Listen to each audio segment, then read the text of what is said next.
Hey,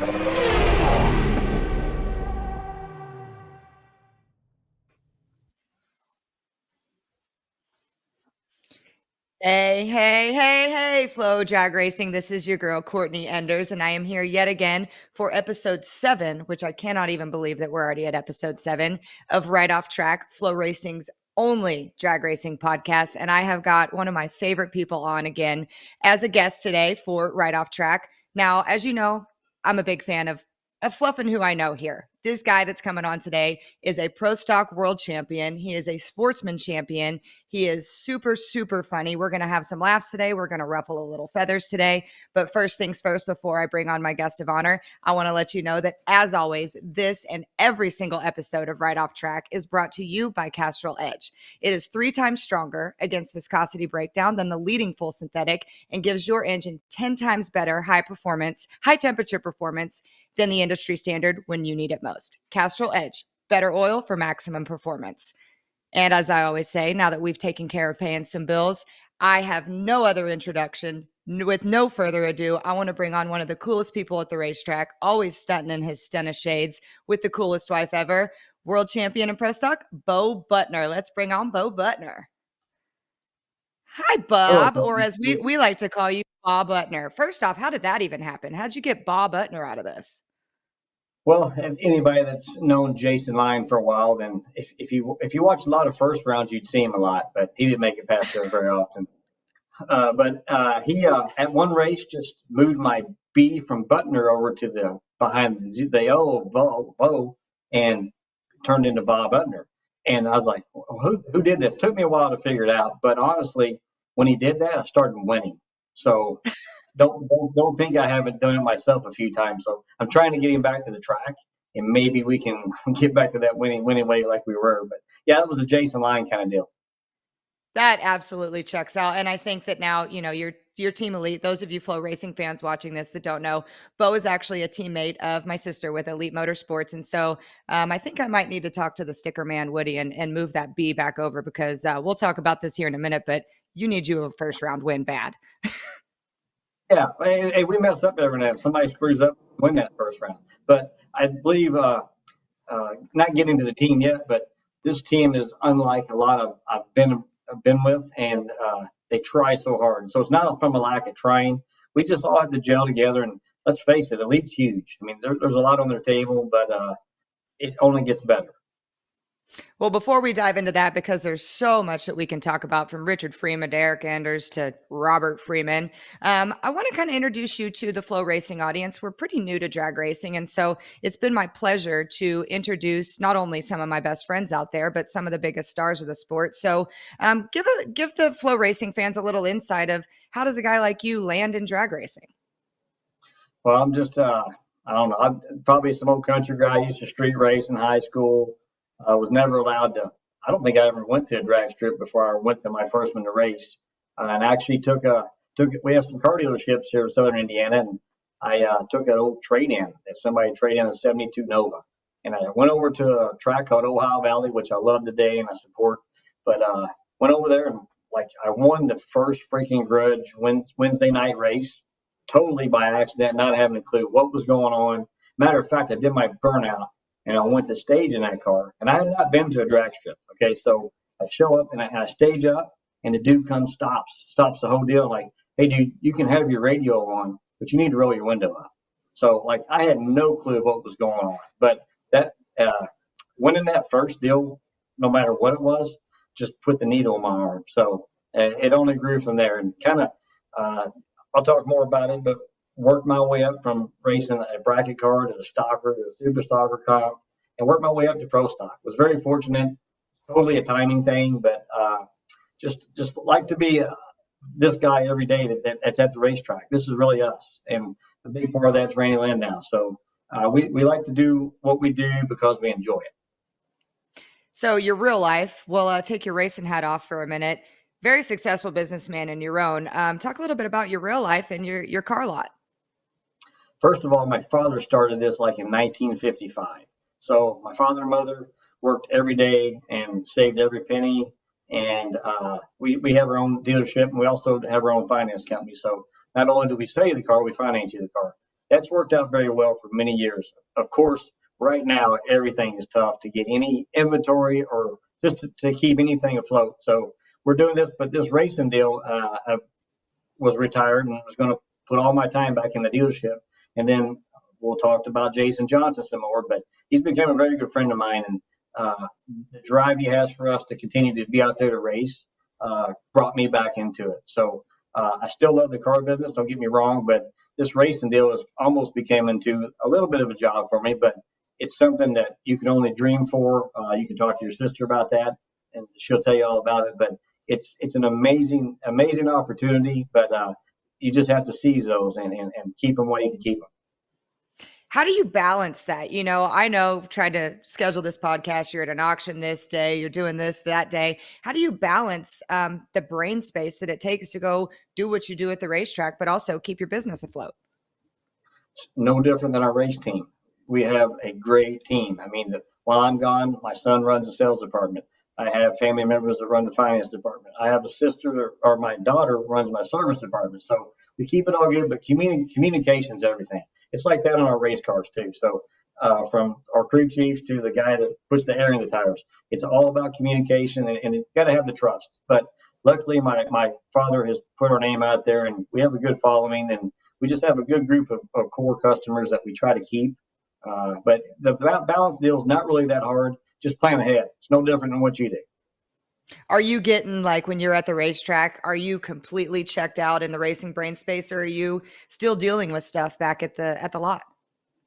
Always both places. When I'm here, I'm dealing with racing stuff, especially when you're involved with Richard Freeman. Again, you know about it. Yes.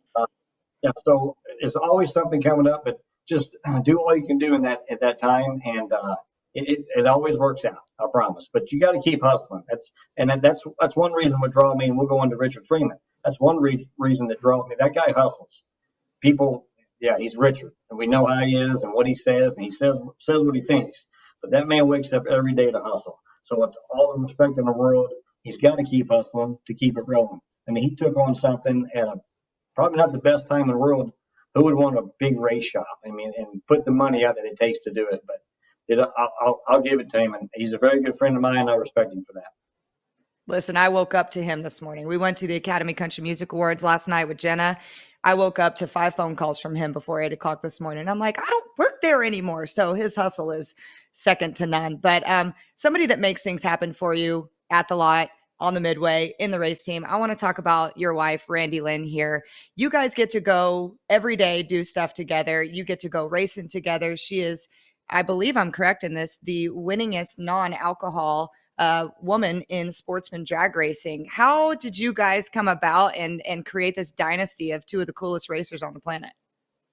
Well, she's definitely on the cool meter, way up there. She helps me with getting the shades you talk about, or maybe getting me the cool shirts or the pants or shoes, whatever. But dude, she has such a passion, and I'm fortunate she has the same passion for me as she has for the racing world. She wants to make a difference, and it's like that every day we wake up. No matter if we're going to an auction to buy cars, I mean, she puts her heart and soul 100% in it. You have the same structure as her. It's just very rare today that, and don't get this wrong. Don't get me wrong. She can do it without me. I mean, she'd survive and be just fine. But she loves this sport. I don't know. She's just badass and everything. But she's also not. We finally got married. Took me a while to get to know her, like 14, 15 years, something like that. But and I'm never going to jump into nothing again. But it was very, very, very lucky to have met her. And if you ever get a chance to come meet her or talk to her, see her, you got to take some time with her. But she has no filter, so she has a little bit of Richard Freeman in her, and you'll figure that out That's real quick. That's why her and I have been good friends. And just for the FloRacing audience too, I've known Randy Lynn my entire life. We raced junior dragsters together. We both did the Pennzoil cars together. And I'll second what you said. I've never met anybody who works harder, who is more passionate. And I plan on having her as a guest so we can get to know her later, and kind of thought about putting you guys on together, but you're a team, but two totally different personalities and vibes. You both needed your own hours. So the world will get to know Randy Lynn on Right Off Track later. But I want to touch on your wedding a little bit. I have a really cool photo here. Those of you who don't know Bo and Randy Lynn is one of the most phenomenally extra human beings I've ever met in my life. If you've ever seen Halloween for Bo Butner Racing, it is just top notch. They'll roll out a literal rug on the starting line to make sure that the costumes are just absolutely top tier. And you guys got to do something that I don't think anybody in the world has done and rent out I think it was Super Freako at the Cosmo. Talk a little bit about getting all that done after 127 years of engagement. Well, luckily, not only is she my wife, she's my best friend. So we have a lot of the same interests, but like to do things different for sure. So actually, we had another venue planned, and it was probably going to be more traditional, still over the top. It would have been nice, but COVID hit, and they decided that we couldn't do it. So when COVID lifted, they decided they didn't want to do it. So we were running out of choices. We made a quick trip to Vegas, looked at a couple venues, and found this Super Freako. And for anybody that I don't know has not been to Vegas, or Cosmo is the place to be, we all know that. That's the number one venue and hotel. But they have a restaurant and a show called Super Freako. It's actually Opium's a show, but it's in Super Freako and very different. I mean, nothing like you would ever imagine you would get married like in outer space or a spaceship. It was outer space. Yeah, it was definitely different, but dude, it actually turned out amazing. Of course, she put her heart and soul in that deal. I'm probably still paying for it. I just don't know it yet, but it was worth every penny. Now, what I had to watch out for, and I hope you didn't help dig this hole for me, Courtney, but she wants to do like a 1 year party. I'm like, no, we're not going back there and doing. You got to at least be here 10 years. So we'll probably end up back there. But anybody that gets a chance to go there or has talked to anybody that has been to our wedding, it was just it was very cool. Probably not a traditional kind of deal like most people are used to, but we're not that way either. Well, I think you're going to be off the hook this year because Chase and Jenna are getting married in Vegas on Halloween. Yeah. So I think that we've bought a little bit of time, but now it's become a whole new disaster. And I am guilty in planning this. I'm so sorry. Actually, I'm not sorry. But I think we're going to probably have a joint party in 2 years as an anniversary for both of you. So you're screwed for life. Halloween is probably your most expensive time of year. One of them, yes, and some of these girls' nights out are tough for me. I also had nothing to do with that. Yeah, right. Yeah. Maybe. All right, so let's dive into racing a little bit. You touched on it a little bit when we first brought you on, but sportsman racing is a huge part of what you do and the passion behind it. And some may say, you've made it, you've won a world championship in pro stock, you're back running it again, but you continuously do this. And you actually won Indy this year in the super gas car. You're still running super comp and kind of made a little run for it at the end of last year. Why is it so important for you to keep your roots and keep doing that? Well, again, from day one when I went over and turned the wind light on the first time at a drag strip, the needle was sunk. So not only do I do it because I enjoy it and I love the competition, but I mean, a lot of these sportsmen guys, especially local people or even in the whole sportsman world, like I get text and messages, they live their life through Randy and I. So I've had the best opportunity in the world to be able to be a pro racer. I can tell them also that there's a whole lot of pro racers who love to be them because I can put more sportsman drivers in pro cars that will succeed than I can put pro drivers into sportsman cars. It's hard. You've raced it. I mean, to go win a 7 or 8 round bracket race or a super comp race, dude, it's like the toughest thing. There's people do it for 40 years and never do it. But it's I love hard work and working your way up from the bottom. I've always been that way. Don't get me wrong, it takes money to be involved, but it also takes discipline and knowing the right people and having good stuff. Everybody can not have the same car, but they can work on their stuff and make it good. So I start out being a sportsman racer, and that's where I'll end up. And until I can't do it anymore, I'll keep doing it. I want to talk about Indy last year in the super gas car a little bit. It's so cool because my view, I say it every week on this show, my view is the coolest view in the sport. I think I get to know you guys on a real level. I get to see the ins and outs here. I think something that the people don't know about this is, oh, Bo must have had such an awesome day. Like, this was amazing. You guys were sick as dogs in this picture. Am I right? Do I remember that correctly? Yes. I mean, the weekend went great until the last day. And I think, I don't know if it rained, whatever, we had to finish later than normal, but again, Randy Lynn pushes me on every class I try to race or win in because don't get me wrong, she's more than capable of hopping in and winning it, but we've done well in every class we've ever raced in. So yeah, that day I wake up and man, I don't think it's the flu, COVID, whatever you want to call it, but I just didn't feel right. And I think I like missed a tree bad, which in that's like 30. But I missed a tree bad and got by that round, and I'm like, I'm going to do this the rest of the day. So I just rolled like 20 numbers out of my box, which probably zeroed me out in super gas, and it worked out our way. But again, that was probably the only race. I've been fortunate to win a lot of tracks, a lot of national events in different places, but the one at my home track, Indy, I've never won. I've been to 4 or 5 different finals in different classes, but have not got that one finished. So that being done, I always said I can retire now, but I still can't retire Again? again. Yeah. Is it, I didn't have planned to ask you this, but you just brought up a good point. Indy is Indy, and everybody wants to win Indy, and no matter what class, what car they do it in, but that's your home track. And so what was more appealing to you about winning Indy? Was it the US Nationals win, or was it the actual home track feel? There's the U.S. Nationals. That's the biggest deal. I mean, yeah, you can win championships, you can win Pomona, Gainesville, you can win all of the big old places, but the U.S. Nationals, where we were there for like a month, and you have to do Yeah. good for like days in a row. I mean, now just to finish, finally complete that, I didn't care if it was on a scooter or a golf cart, just to win the U.S. Nationals, have that trophy is cool. And now we're lucky to have it. And it's just, I don't know, it's a once in a lifetime kind of deal. Kind of like winning the championship. If you rate them up there, they're close. I mean, it's the U.S. Nationals. So I don't know if I was an IndyCar driver, it'd be like Indianapolis, or if I was Daytona 500 NASCAR. You have to win those, or maybe your career's not complete. I don't know. I think so. And Ron Capps, this year he'd been going forever and won everything in sight. And he reiterated what you just said there. But you mentioned the World Championship. You are a world champion in pro stock, and I kind of want to get a little deep here. You were with another team when you won it. You weren't necessarily, A car, B car. You kind of came from behind and made this happen. Talk a little bit about that pro stock season, and if you really went into it expecting to make it happen, and what it was like hosting that big old trophy at the end of the weekend. Well, I can tell you how this started back in 2014. I was sitting at my dealership right where I'm at now, and I called Jason Lyon. They were doing some comp motors.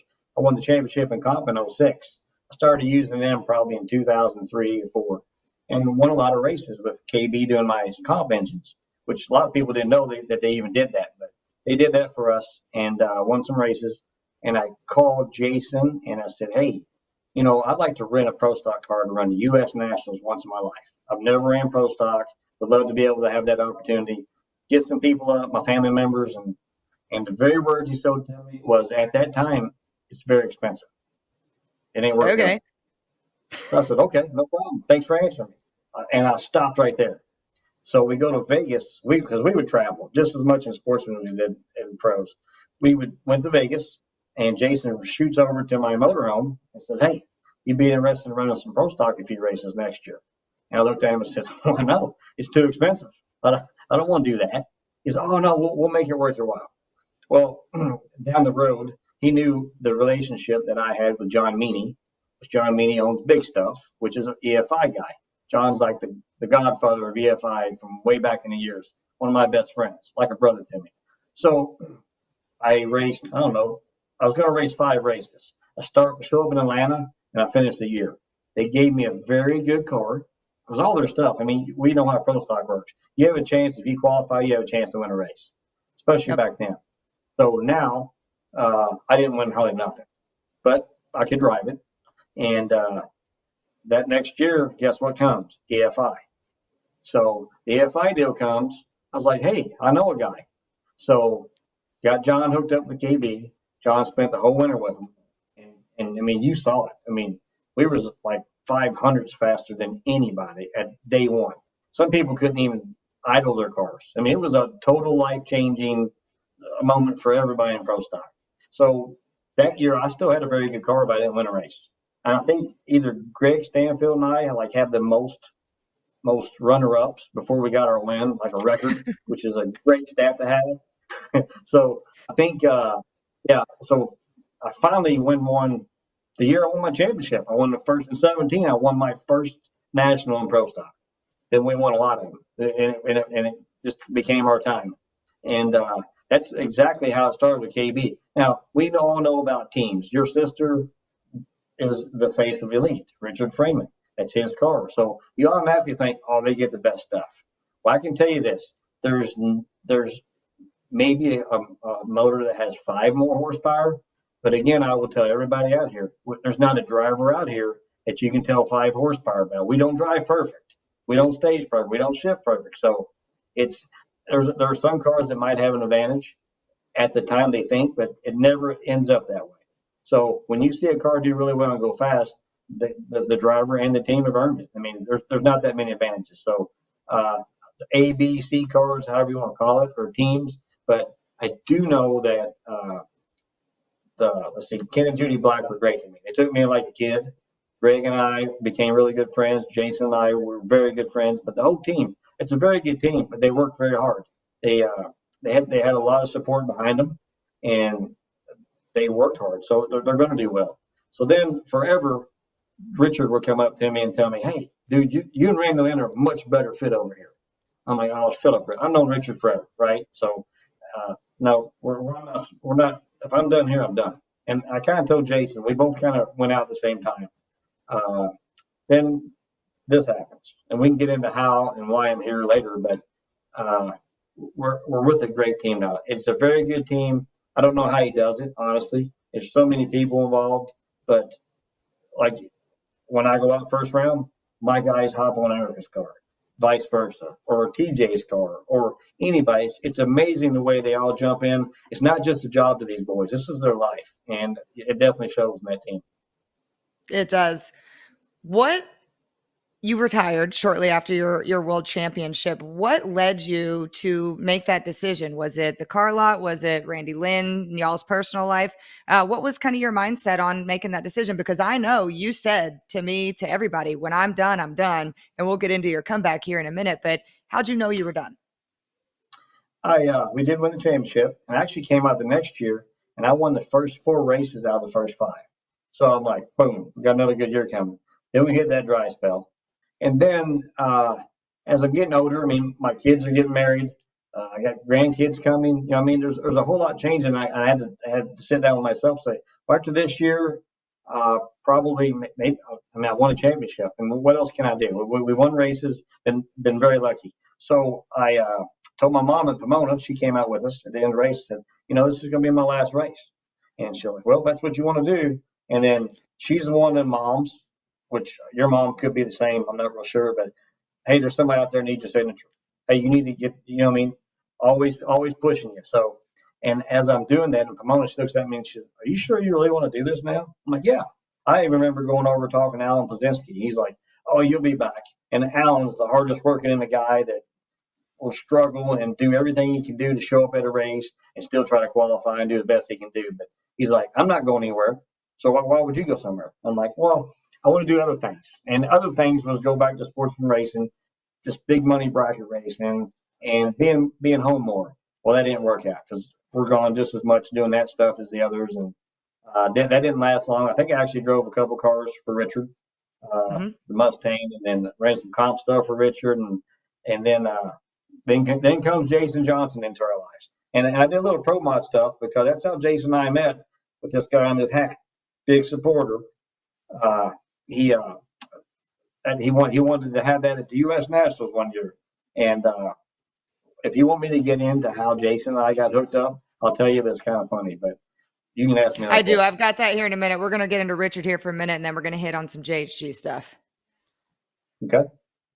So you decide to come back. You'd said that Richard was kind of in your ear. Tell me, you retire. You're sure in this. You told all of us to our faces that you were done. You weren't going to jaggy it. You weren't going to do all this stuff. Same question. What was that domino that made you say, okay, this is the right time. This is what I want to do? Probably opportunity. And then again, when I make a decision like this, my family might not think so, but I go around and discuss things with them. Like, hey, are you okay if I do this again, or can you do without me for 18 weeks out of the year or weekends? But uh, I don't know. You do miss it, and there's not a pro stock driver you could call Warren. You might call Jason Line, and he'll tell you that you're blue in your face that he doesn't miss it. But Alan Johnson, all these guys Alan miss. Johnson. And it's probably not just the racing; it's the family. we're a family out there. You know what I mean? And you miss seeing everybody. Yeah, you can text, you can call, but it's not the same. And uh, hopefully, as we talk later before this show's over, we need to get back into that family atmosphere and get back to want to go racing and what are we racing for and make it better. So that's kind of one reason why we're back. And plus, all the sportsman guys did live through Randy Lynn and I a lot. I mean, I can show you, and she can tell you how many text messages we get or Facebook messages about they watch us, and it's great. It's great for that. And I don't know that there's a whole lot that did it, but probably having the okay from my kids and my family to let us. And then, of course, Randy Lynn, she's a big part of that. So if she wouldn't want to go along with it, I'd have been fine. So now you go, those of you who know pro stock, there's a lot of hitters. People can win in any pro stock event. I mean, Derek Kramer won. We've got a ton of competitors that it's so tight, but KB and Elite, Well, that's wait, just been.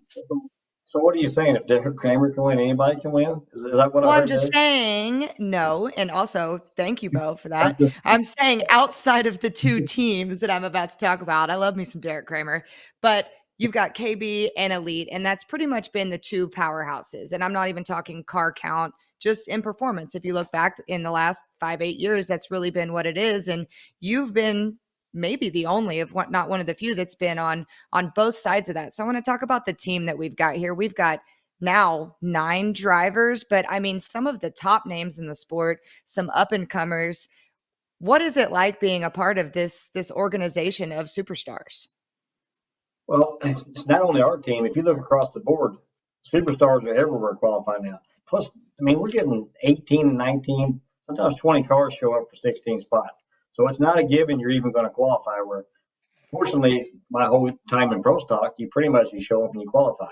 I remember even having buy rounds by qualifying in the right positions. But again, Richard, the KB team, a lot of people have worked really hard to put this sport and this class back together. So if it wasn't for people like Richard Freeman, or Ken and Judy Black, or the McGaheys, or anybody that I mean, we wouldn't have a pro stock class. I mean, they really made it the strongest pro class out there, and but is also the most difficult time in life. And you can ask your sister Erica to turn a wind light on. I mean, these people, we got the quadras. I mean, you don't want to pull up next to them, even if you have them by 300s, because the boys get it. They'll I double mean, O your just ass. yeah, it's happened many times to me. But yeah, it's really tough. It's hard to win. Again, that's another reason why I love it so much. It's never a given win at any round. No, and Richard's really done a good job, and we can dive into him for a little bit.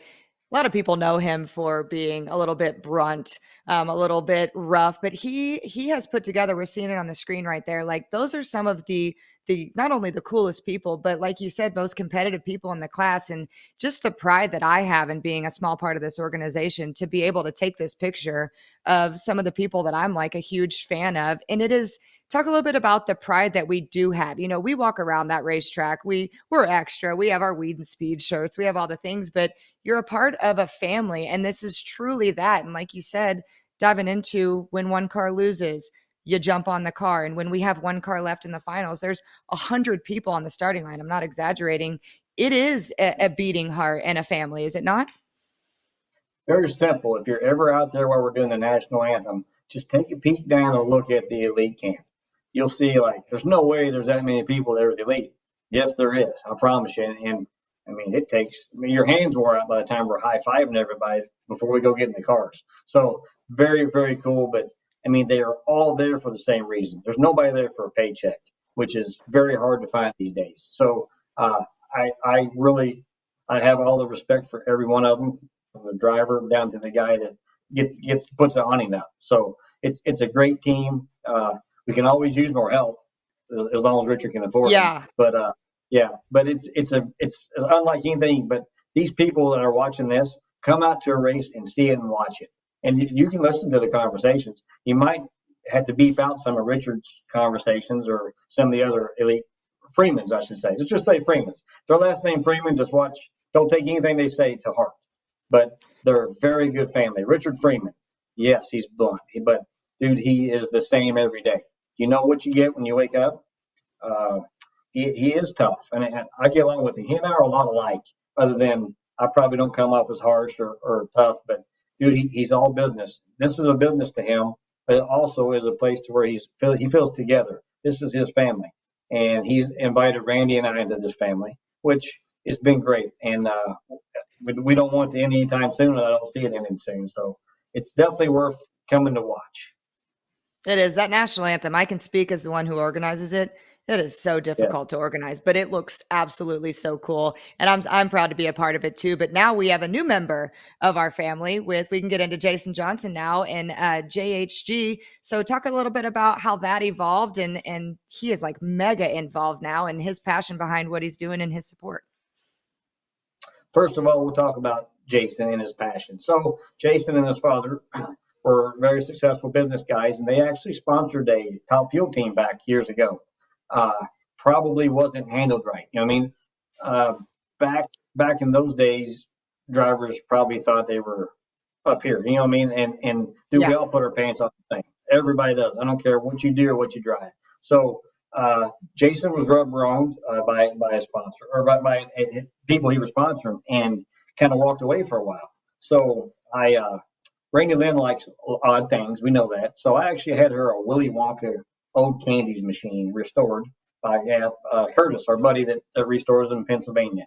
So I go to meet him at a Barrett Jackson auction. He's like, "Hey, Bo, I know you'll watch you, and I need to hook you up with my buddy Jason Johnson." I'm like, "Okay, cool."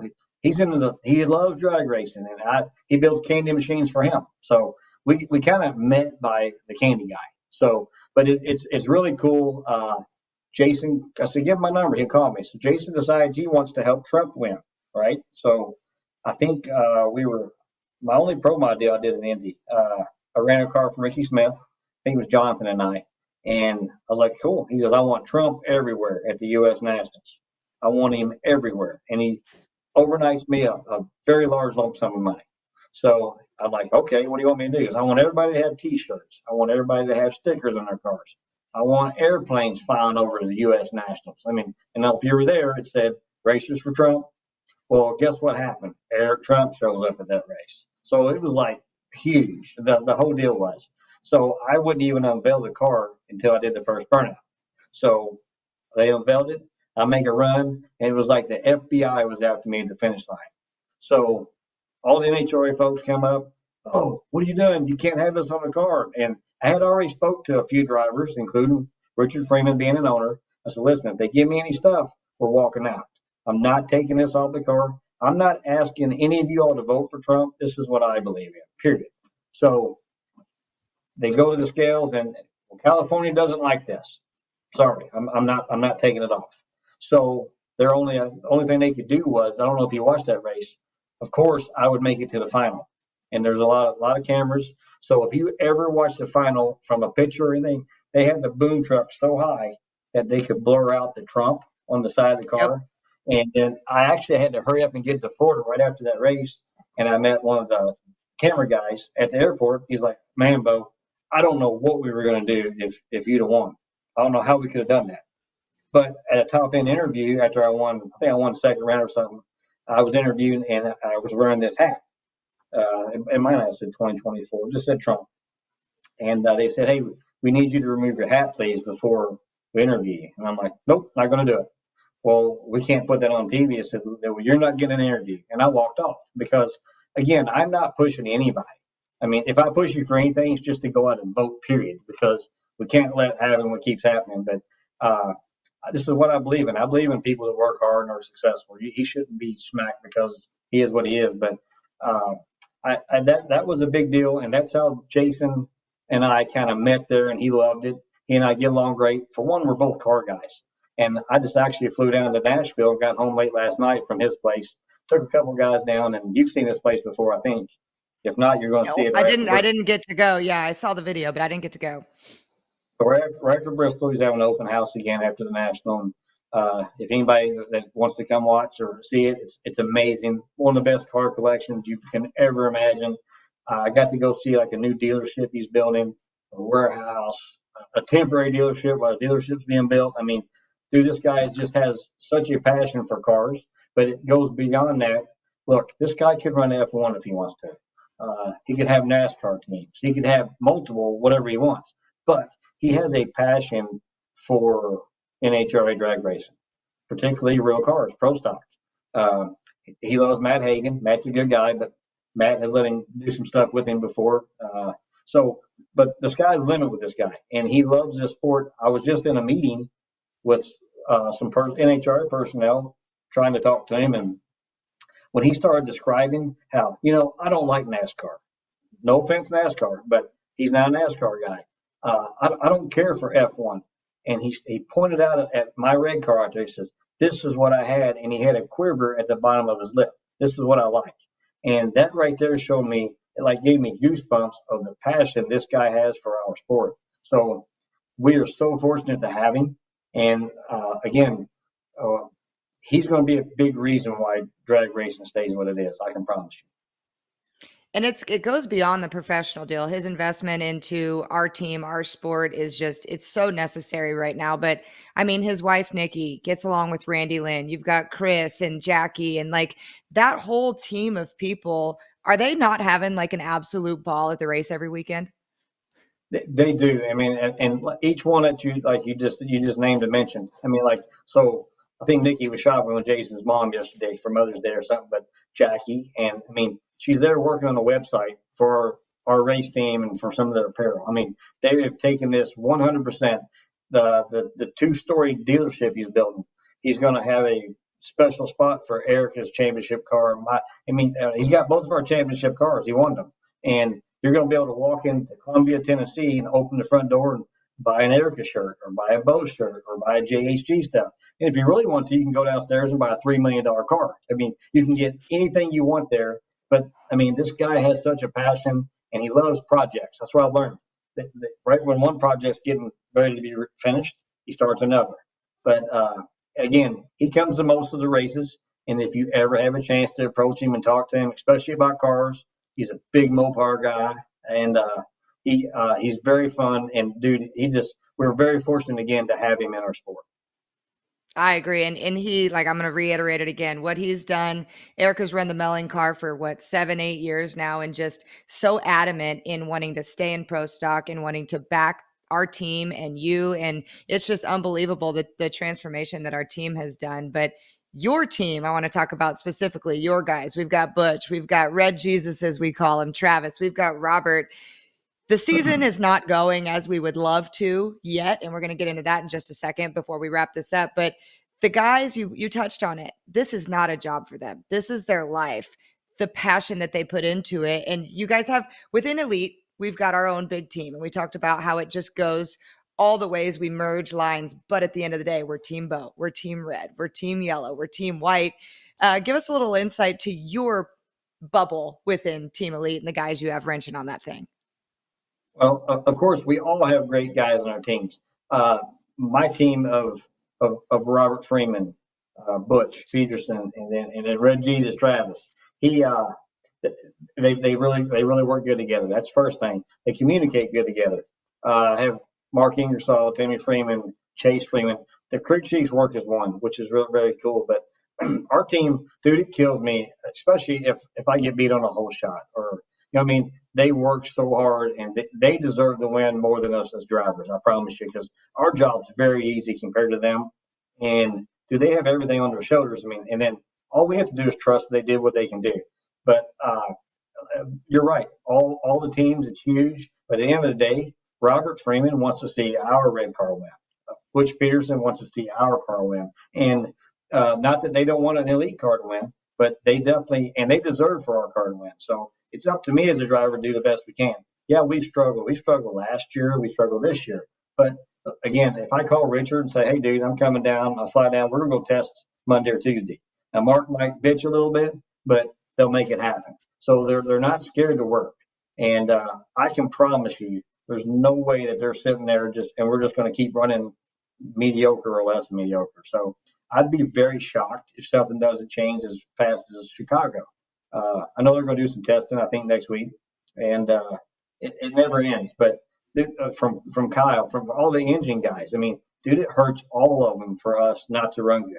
And us as drivers, I mean, we want to do the best we can, but these guys take it way more serious than us. Yeah, they do. I mean, I think Erica may be a little off on there. Got her whole soul and invested in winning. But with Jason's involvement and getting on Erica's car and staying involved in your car, I'm going to ask kind of a sensitive question here.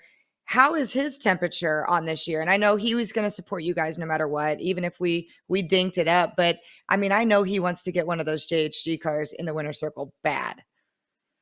My whole goal is to get him a Wally, but I know how it works.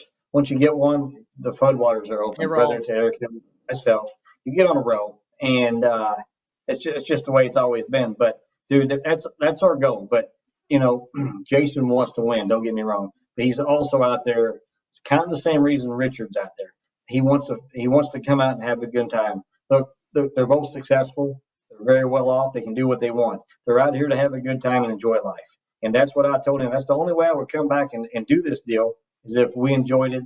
Not only are we coming to races, but if Nikki and Randy want to go a day early and we have to go drive 3 hours to a haunted hamburger joint in Phoenix, that then they don't get you got to drive 3 hours back. And it was cool to see and all, but it was just a freaking hamburger. But we go do stuff like that, and that's where maybe this type racing is different than a lot of others. It's just a big family, but yeah, we have to get him some wins, not just one, but a lot of wins, and he's going to continue to stay with us and keep coming, and we'll get him his wins, I promise.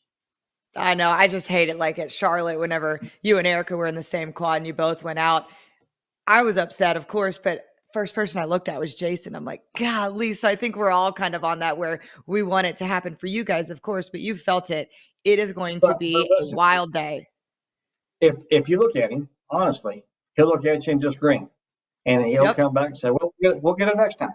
And like I was horrible last year, the whole year. I mean, I think I got to one final and shouldn't have been there, but he's like, "Hey, dude, don't worry about it. It's a learning year." I mean, he's so positive, and which really helps us and it relieves us. But that doesn't mean we don't want to get him wins. It's going to be a gnarly day. As the girl who is in charge of the winner circle, we have some preparations for when that actually happens. So, before we wrap this up, Bo, this has been great getting the FloRacing audience to get to know you. I want to maybe get into something that not a lot of people get into, and it leads in with Jason. He's invested a ton of money into this, a ton of time, a ton of his soul. There's two ways that people can do this. And you touched on it a minute ago about how NHRA talked to Jason about sponsoring and stuff. The difference in investing in a team and somebody like you, as opposed to the series, when Jason's coming in here writing these checks, what is the danger or the perk of maybe him kind of, or a guy like him, I'm hypothetically speaking here, getting sucked into the other side of the support of this sport. So there's kind of like a little line here.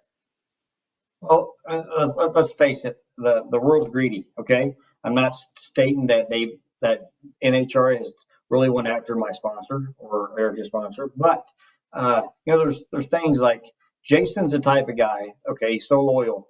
Okay, he's going to sponsor Matt Hagan's car at Sonoma, Seattle, maybe mainly the races Pro Stock's not at.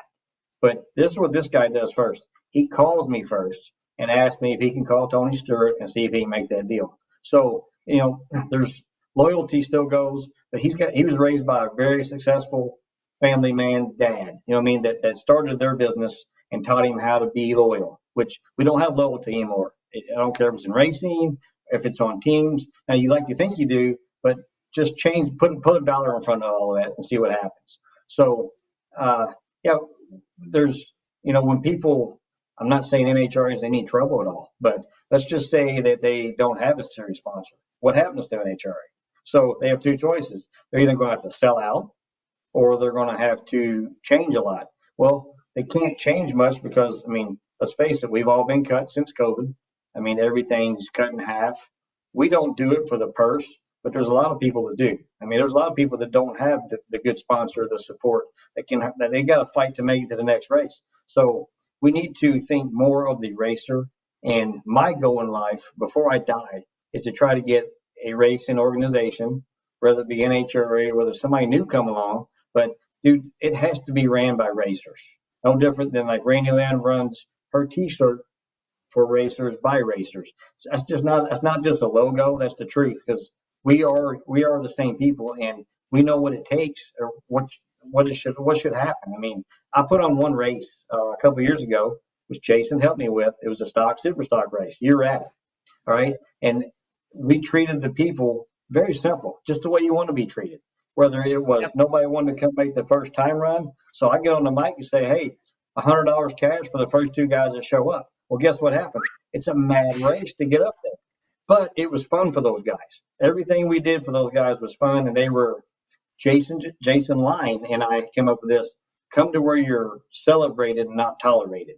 And that's the mentality that we want, whether it be with NHRA or with another organization. It's going to happen down the road. Everything changes. So I'm all for making NHRA better, 100%, because I can prove I can put on a $2 million bracket race. NHRA can put a $1,500 purse with a Wally. I can't compete with that Wally. Everybody wants an NHRA Wally. NHRA needs to realize that what they have. But again, we need racers involved in a lot of the decisions. There is a pro organization. I'm not a part of that at all, but I have some good friends. Richard's on it now. Greg Anderson's on it, but I'm not involved in it, but I don't know what happens out of it. I mean, there's a lot of meetings and a lot of talking, but do we see anything out of it? Nothing but a lot of talk. So something needs to change. Something needs to happen. Jason could go start his own organization, Jason Johnson. Call it what he wants. Connie Coletta could do it. The Torrances could do it. Tony Stewart can do it. I mean, anybody can do it. But imagine if we put all those guys together and what we could do with just everybody we know and what we can do. I think it can be really cool. Something needs to happen to make it better across the board for the racer. You transitioned me perfect for the last thing I want to talk about with you. And we could spend 2 hours on what you just said. What you guys do, everything you do is for the racer. That is Randy Lynn's MO. She works absolute ridiculous hours on things that never will pay her back in any kind of way, except for the racers succeeding. You guys have manufacturers Midway. You talked about the t-shirt trailer. She has just taken, she does everything to the top. It's the coolest one out there. You've got neon signs. You've got some of big stars in there. You spend time in there selling t-shirts, signing autographs. I know this can't make you rich. Why did you guys want to do that? I did it once. I did it one time. I started running pro stocks, and I had some shirts I gave to another vendor. I know what it costs to do the artwork and do the run of a shirt. At the end of the year, he gave me $1,000 cash. I'm like, okay, cool. Where's the rest of my shirts? Sold them all. I'm like, well, that's probably the dumbest business move I've ever made in my life. So at that point, I get a hold of Kenny Koreski. I knew he had the nitro fish. I'm like, hey, dude, I want to borrow your trailer. I want you to do it for the U.S. Nationals. He says, hey, man, why don't we just bring nitro fish back out? So then Randy took that over. It went very well. They decided they wanted to do their own deal, which is fine. Made Randy Lynn scared to death. I'm like, dude, you made this new trailer what it is. So let's do a Randy Lynn trail. You know what I mean? And she's really shocked by the support she has. Of course, it doesn't hurt to have Erica, all the team elite. We have some top field drivers, Clay Milliken. We have Justin Ashley. I mean, the list goes on. Actually, we get more drivers come to us because my goal when I brought that out was that the driver makes some type of profit. I don't care if it's $1, if it's $10. They're going to make something where I don't hear that across the board. But again, when you get back to the manufacturers Midway, we're the manufacturers. Unless you get a helmet or a racing radio or maybe some spark plugs, dude, we used to be able to go there and maybe build a car. Tires. You know what I mean? Yeah, some tires, but we used to go there and it was like half the freaking top fuel parks. I mean, you could build a race car that evening if you needed to. So that's gone. Why is that gone? Well, something's ran them off. So we don't know, but that's the kind of stuff you need to make better. You need to bring them back in. We definitely need their support. Dude, if I'm a sportsman racer and need a part, I mean, look, I love my guys at Jags. The Summit's my folks. Okay, they've been with me since day one. Dude, you got to call, and hopefully they can overnight you something to the racetrack. We don't have that anymore. So again, we could go on that last segment for 2 hours, but all it does is kind of make my blood pressure raise. Well, that's what I'm here for. I told you when we were in the pit last week or 2 weeks ago, you kind of were joking with me and said, well, now look what you've done. Now you've spent Well, listen, face it. We got Phoenix going. We got Houston gone. We got Atlanta gone. These things aren't gone. They're going to be tore down. So Denver making the announcement that they're so. I mean, something's got to change. Look, we got Virginia out there, the Franklins, awesome people. Probably one of the nicest facility you could ever ask for with the nicest people. Just go there. Let's do it. Let's make it happen. But again, there's going to be some stuff happening in the future I see coming that it's going to be great for the racer and not only that, the fan. So I love FloRacing.